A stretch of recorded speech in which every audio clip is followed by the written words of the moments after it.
From The Who to Elton John, from Led Zeppelin to the purple one, Prince. We've got it, this day in music. I mentioned yesterday that Dick Rowe of Decca Records signed the Rolling Stones after passing on the Beatles. George Harrison actually suggested you don't want to miss these guys. June 7th, 1963, the Stones released their first single on Decca Records, Come On. It was a cover of a song recorded and written by Chuck Berry in 1961. It was June 7th, 1969, when The Who's fourth album, Tommy, entered the UK chart where it peaked at number 2. It was the first of 2 full-scale rock operas from The Who. Of course, the second one being Quadrophenia, released in 1973.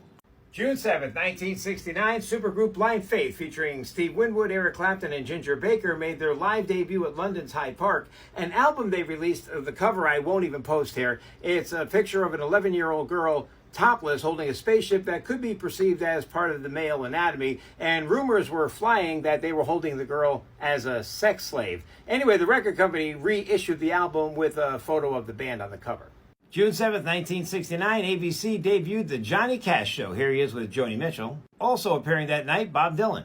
June 7th, 1975, Elton John becomes the first artist to debut at number 1 on the U.S. album chart, and he sits there for 7 weeks with Captain Fantastic and the Brown Dirt Cowboy. It's a concept album giving us a look into the early stages of their careers. Elton, of course, Captain Fantastic, and Bernie Taupin, the Brown Dirt Cowboy.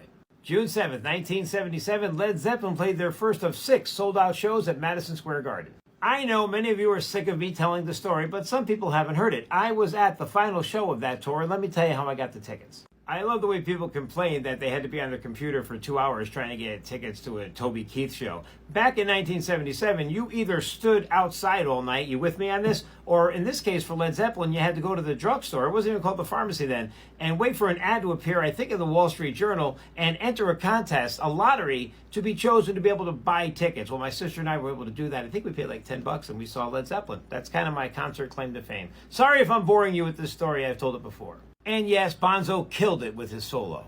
And born on this day in 1958, American singer, songwriter, multi-instrumentalist, and actor Prince Rogers Nelson. Prince produced 10 platinum albums and 30 top 40 singles, including his 1984 number 1 in the US and UK, When Doves Cry. Prince sold over 80 million records worldwide. He won 7 Grammys, a Golden Globe, and an Academy Award, not to mention his concerts were epic. Prince died in 2016 at the age of 57 at his home. Thanks for watching. Be sure to like, comment, follow, and share.